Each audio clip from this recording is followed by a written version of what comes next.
नमस्कार, हमें है आपकी सेहत का ख्याल हेल्थ प्लस के इस अंक में आपका स्वागत है। मैं हूं रजनीश कौर। रक्तचाप माना जाए तो पूरी दुनिया में बहुत तेजी से अपने कदम फैला रहा है। रक्तचाप यानी ब्लड प्रेशर या हम कहें हाइपरटेंशन। हाइपरटेंशन, हाई बीपी होता क्या है, किस तरीके से इसका ट्रीटमेंट किया जाता है, इसके क्या क्या लक्षण होते हैं, इसी विषय पर बात करने के लिए आज हमारे साथ हैं डॉक्टर एसपी सिंह। डॉक्टर साहब, आपका बहुत बहुत स्वागत है। नमस्कार, थैंक यू मुझे इनवाइट करने के लिए। Sir, blood pressure as a layman मुझे ये जानना है कि ब्लड प्रेशर होता क्या है। देखिए, हमारी बॉडी में हर जगह हर सिस्टम प्रेशर से रिलेटेड है। प्रेशर हर जगह, दिमाग में हमारा प्रेशर होता है, हार्ट में हमारा प्रेशर होता है, ब्लड वेसल्स में प्रेशर होता है। समस्या ये है कि नॉर्मली तो हर एक प्रेशर एक नॉर्मल लिमिट्स में है, बट समस्या वहां आ जाती है जहां पे ये हाई या लो होना शुरू हो जाता है। आपने हाई ब्लड प्रेशर की बात की है, तो हाई मतलब एक लिमिट क्रॉस कर जाना। तो लोगों में आजकल ये है कि हमारी लाइफ ऐसी है कि लोगों को पता भी नहीं चलता है कि उनके अंदर ब्लड प्रेशर हाई होता जा रहा है। दैट मीन्स कि सिम्टोमेटिक नहीं है, कोई सिम्टम नहीं आएगा आपके सामने। इफ अगर ब्लड प्रेशर किसी दूसरी बीमारी की वजह से नहीं है, सिर्फ ब्लड प्रेशर ही आ रहा है, तो वो सिंपल आपको पता नहीं चलेगा, अनसिम्टोमेटिक होगा। तो ऐसा है कि इसके लिए हमें बहुत सारी चीजें देखनी पड़ती हैं, जैसे कि आपकी सेडेटरी लाइफ हो, आप फिजिकली एक्टिव कितना है, तो उसके हिसाब से ये फिर आगे डायग्नोज किया जाता है। Hello everyone. SR College of Competitions has been guiding civil services aspirants for the last 25 years with consistently strong result and a track record of successful candidates. If you're a graduate, our regular batches are designed to give you a focused start for IAS and JKS examinations. अगर आप college में हैं, हमारे foundation batch will help you build the right base from the beginning. Our course offers complete syllabus coverage, prelims plus mains, GS paper 1 to 4, essay and CSAT. We have experienced UPSC and JKS faculties. We provide updated study material, regular tests, daily and weekly answer writing sessions, personalized feedback and mentoring by UPSC qualifiers. For free guidance session, you can call on the numbers given on your screen. Sir, जैसे कि आपने बोला कि इसके लक्षण नहीं दिखते, लेकिन फिर भी अगर किसी पेशेंट को ये पता करना है या हमें महसूस करना है, तो कोई रेड फ्लैग वाले कोई ऐसे सिम्टम्स जिससे हम जान जाए कि हाँ, now it's a time to consult a doctor. देखिए, क्या होता है कि जब यंग जनरेशन में, यंग मेल में या फीमेल में, हमारी जो वेसल्स होती हैं, हमारी ध्वनियाँ जो होती हैं, उनमें एक इलास्टिसिटी नाम की चीज होती है। मतलब अगर प्रेशर बढ़ रहा है तो वो अपने आप को फैला सकती हैं ताकि ब्लड प्रेशर को नॉर्मल रखा जाए। बट एज के साथ साथ उनकी इलास्टिसिटी कम होती जाती है, और उसकी वजह से फिर एक ऐसा मोड़ आता है जबकि वो दिखता है कि ब्लड प्रेशर बढ़ रहा है। जैसे कि कभी कभार कोई सिम्टम आ जाना, सर में दर्द होना, ये आमतौर पे नहीं होगा, बट कभी कभार किसी को, जैसे कि अब हम सिंपल भाषा में बोलिए कि कोई पेशेंट के सर दर्द हुआ, वो डॉक्टर के पास गया, उसने बोला मेरे सर दर्द हो रहा है, डॉक्टर ने चेक किया तो बीपी हाई है, तो कुछ टाइम बाद वो प्रिस्क्राइब करेंगे उनको दवाइयाँ। तो कुछ टाइम बाद पेशेंट रिलैक्स फील करेगा कि मेरा बीपी नॉर्मल रहने लग गया है, तो फिर वो क्या करेंगे, वो धीरे धीरे उसको जो ये है आपकी दवाइयों को छोड़ते जाएंगे, मतलब कि स्किप ही कर देंगे। कंसर्न वहां पे आ जाता है कि अगर आप दवाइयां ले रहे हैं, शुरू हो गई हैं, तो फिर उनको बिना डॉक्टर की सलाह के आप मत छोड़िए, क्योंकि आप छोड़ देते हैं तो भी जो बीपी है वो आपको जरूरी नहीं है कि सिम्टम दे रहा है, पर अंदर से वो पनप रहा है। अभी आपने सिर्फ एक गोली खानी है, कल को यही बीपी आपके हार्ट पे असर करेगा, तो फिर आपको हार्ट की मेडिसिन अलग से और खानी पड़ेगी। सर यही मेरा नेक्स्ट क्वेश्चन था, जो आपने रिलेट कर दिया कि यही बीपी जो है, नॉर्मल जो बीपी होता है, क्या ये बहुत बड़े खतरे को की ओर हमें लेके जा सकता है? मैं आपको एक सिंपल सी भाषा में समझाता हूँ। एक मोटर है, उसको अगर काम करना है किसी ऐसी पाइप के अगेंस्ट जिसका ल्यूमेन, मतलब जो उसका सुराख है वो बहुत छोटा है, तो इस मोटर को बहुत तेजी से काम करना पड़ेगा ताकि वो बाकी जगहों तक वो पानी पहुंचा पाए। सेम ऐसी चीज हार्ट के साथ है, बाकी जगहों तक हम खून पहुंचा पाए। जब बीपी में आपका ल्यूमेन बहुत नैरो हो जाता है तो हार्ट को बहुत जोर से काम करना पड़ता है। अब जब हार्ट को काम करना पड़ता है तो फिर ये क्या करते हैं, हार्ट में जो हमारी कार्डिक मसल्स होती हैं तो इनमें मोटापन आना शुरू हो जाता है, जिसको हम हाइपरट्रॉफी बोलते हैं। और कुछ समय बाद ये फिर जब आज हाइपरट्रॉफी है, कुछ समय बाद ये जब थक जाएगा तो आपको CHF में भी जा सकता है, डेट मीन्स कि कार्डिक हार्ट फेलियर में भी जा सकता है पेशेंट। सर कुछ कारण, देखिए पहले टाइम पे तो ये इतना ज्यादा नहीं माना जाता था कि इतने लोगों को नहीं होता, लेकिन ये बहुत तेजी से बढ़ रहा है। छोटे बच्चे भी इसकी चपेट में आ रहे हैं, यंगस्टर्स भी इसकी चपेट में आ रहे हैं। कारण क्या है इसका? मेन कारण जो है वो यही कि हमारी सबसे पहले कि हमारी फिजिकल एक्टिविटीज आजकल कम होती जा रही। देखिए, हम घर से निकलते हैं, ऑफिस गए, गाड़ी में गए, अपनी ही कार से चले गए, बैठ के ही जा रहे हैं, ऑफिस गए, कुर्सी पे बैठे, फिर वापस घर गए, कार से गए, वहां जाके हम आराम से बैठ के, हमारी बीच में फिजिकल एक्टिविटीज क्या है? सबसे पहला हम अपनी फिजिकल एक्टिविटीज पे ध्यान दें। दूसरा, जो हमारी खान पीन जो आजकल का है, हम घर से ज्यादा बाहर का शौकीन से खाते हैं। देखिए, आप कोई भी चीज खा रहे हैं, जैसे कि हम कहीं जा रहे हैं, पकोड़े ही ले लीजिए, आपको क्या लगता है जो आपको पकोड़े बेच रहा है वो आपके लिए हर बार तेल नया यूज करता है? नहीं, वो एक ही चीज में बार बार तले जा रहा है, उसको बिजनेस है, उसको आपकी सेहत से कुछ लेना देना नहीं, उसका वो बिजनेस है। बट जो चीज एक ही तेल में से बार बार फ्राई होके निकल रही है, उसमें ट्रांस फैट्स की मात्रा ज्यादा होगी, और यही जानलेवा है हमारे शरीर के लिए। मतलब कि फास्ट फूड जितना हम आगे बढ़ते जा रहे हैं वो कारण हमें हार्ट अटैक। जितना हम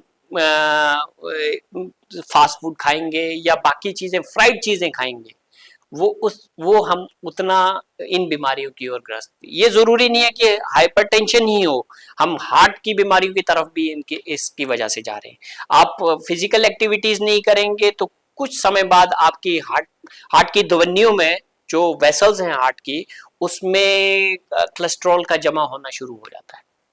ठीक है, तो आगे जाके फिर जो कि हम स्टंटिंग या बाकी चीजें करते हैं, वो चीजें ना करने के लिए आपको अपनी हेल्थ पे ध्यान देना होगा, फिजिकल एक्टिविटीज पे ध्यान देना होगा, आपके खान पान पे ध्यान देना होगा। सर क्या ये बीमारी जेनेटिक है, जनरेशन टू जनरेशन ये है? नहीं, ऐसा कुछ अभी तक आया नहीं। हाँ, अगर ये सेकेंडरी कॉज है, मतलब कि पहले कोई बीमारी हो चुकी है इनमें और उस बीमारी की वजह से हाइपरटेंशन है, तो तब तो वो जो डिजीज है उसके रिलेटेड ये कॉज देखा जाएगा कि ये जेनेटिक। बट हाइपरटेंशन कोई ऐसा जेनेटिक कॉज नहीं, अभी तक इसका कुछ प्रमाण नहीं है कि ये जेनेटिक। सर एक चीज और, जनरली हम क्या करते हैं जब कोई इस बीमारी की चपेट में आता है तो जनरली केमिस्ट से जाकर बिना किसी चेकअप के, डिटेल्स चेकअप के हम मेडिसिन लेना शुरू कर देते हैं। किस हद तक ये सही है? देखिए, मैं जो भी आपके दर्शक हैं मैं उनसे यही बोलूंगा कि अगर कोई भी बीपी से ग्रस्त है, ब्लड प्रेशर से ग्रस्त है, हाई बीपी से ग्रस्त है, तो उन्हें डिटेल्ड चेकअप करवाना चाहिए। जरूरी नहीं है कि आपको दवाई ही शुरू हो। पहले मैं आपसे वही बात कर रहा हूँ कि स्टार्ट में हम एकदम से मेडिसिन पे नहीं आते हैं। हम पहले जो उस पेशेंट की लाइफ देखते हैं, उनकी लाइफस्टाइल क्या है, लाइफस्टाइल मॉडिफिकेशन के लिए बोलेंगे। अगर स्मोकिंग कर रहे हैं तो उनको अवॉइड करवाएंगे स्मोकिंग करने के लिए। अल्कोहल ले रहे हैं तो उनको उस हिसाब से बोलेंगे अल्कोहल लेने के लिए जिस हिसाब से जो मैंडेटरी है। जो फिर अगर ये चीजें काम कर रही हैं तो हमें मेडिसिन पे आना जरूरी नहीं है, फिजिकली एक्टिविटीज बोलेंगे उनको करने के लिए। बट अगर ये चीजें काम नहीं करेंगी then we will go towards medicine. Sir कुछ मिथ है हमारे सोसाइटी में, जैसे कि अगर किसी को चक्कर आ रहे हैं या सर दर्द हो रहा है तो ब्लड प्रेशर हमने चेक किया तो उसका आई है, तो उसी वक्त हम क्या करते हैं लाइम जूस दे देते हैं उसे, ये ठंडा पानी उसके सर पे रखते हैं। ये कितने हद तक सही है? ये नहीं, ऐसा कुछ, ये तो मिथ है। मिथ का तो कुछ कर नहीं सकते, बट ऐसा कुछ होता है तो आपको डॉक्टर से कंसल्ट करना चाहिए। तो नींबू पानी वगैरह ये हमारे उसमें नहीं, अवॉइड। नींबू पानी वो लोग ऐसा सोच के एसिडिटी के लिए देते हैं, बट जरूरी नहीं है कि वो एसिडिटी ही हो जो हम सोचते हैं। बट ये है कि आपको डॉक्टर से कंसल्ट करना पड़ेगा। सर इन केस अब ये हमारे पास आ गया कि हम ब्लड प्रेशर के शिकार है, डॉक्टर के पास जाते हैं, अब पहला प्रिस्क्रिप्शन या पहला हमारे पास ट्रीटमेंट क्या रहता है? हम किस तरीके से इसका इलाज शुरू करें? मैं वही बोल रहा हूँ आपको कि जब तक आपका डॉक्टर आपको सलाह ना दे, जैसे कि कई पेशेंट हमारे पास आते हैं तो उनके डॉक्टर्स ने उनको प्रिस्क्राइब की होती है मेडिसिन्स, बट हमारे पास वो आ रहे हैं कि मुझे कोई सिम्टम ही नहीं था इसलिए मैंने खाई नहीं, बट बीपी हाई रहा होता है। बीपी जो है उनका रेज रह रहा है, मतलब हाई हो रहा है। तो हम उनसे पूछते हैं कि आप मेडिसिन ले रहे हैं, तो वो बोलते हैं कि एक दो बार ली थी बस, उसके बाद बंद कर दी। मैं फिर से वही बोल रहा हूँ कि आप मेडिसिन एकदम से छोड़ देंगे, आपको हो सकता है सिम्टम्स ना आए जो आपको पहले दिन आए थे, हो सकता है वो दोबारा सिम्टम्स ना आए, पर बीपी अपना काम कर रहा है, जो उसने खराबी करनी है वो कर रहा है। तो बेटर ये है कि आप जब भी मेडिसिन बंद करें तो आप अपने डॉक्टर से एक बार जरूर सलाह लें। सर नमक ये माना जाता है या हमें ये एज अ लेमैन ये हमें हमारा मिथ है या सच है कि ये बोला जाता है कि अगर आपका ब्लड प्रेशर है तो नमक कम कर दीजिए? नमक इसलिए कम बोला जाता है करने के लिए, देखिए नमक जब भी जहां पे भी होता है वो पानी को अपनी ओर खींचता है। तो जब भी हमारे पास सोडियम होगा ब्लड वेसल्स में तो वो इर्द गिर्द से जो भी हमारे टिश्यूज होते हैं उनसे पानी खींच के अपनी तरफ खींचेगा, और जब पानी ज्यादा होगा, वॉल्यूम ज्यादा होगी, तो वो इलास्टिसिटी जो ऑलरेडी नहीं है वेसल्स में तो वो फैल नहीं पाएंगे, तो इस वजह से भी हमारा बीपी रेज रहता है। सर जैसे कि आपने बोला कि अगर बीपी को नॉर्मलाइज करना है तो हमें एक्सरसाइज की हेल्प लेनी है, तो लोग क्या करते हैं कि जैसे ही बीपी शूट कर गया जी जिम स्टार्ट कर देते हैं, बहुत हैवी एक्सरसाइजेस करना शुरू, वो किस हद तक सही है? नहीं, हैवी एक्सरसाइजेस नहीं करनी है आपको।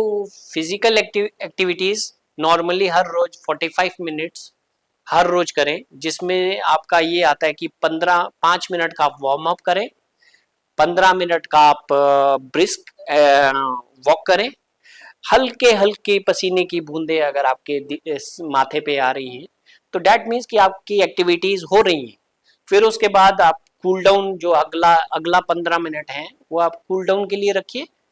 और ये नहीं कि अब आप कार्डियो ही एक डेढ़ 2 घंटे की कर रहे हैं तो वो फिर वो आपने सुना है excess of everything is bad.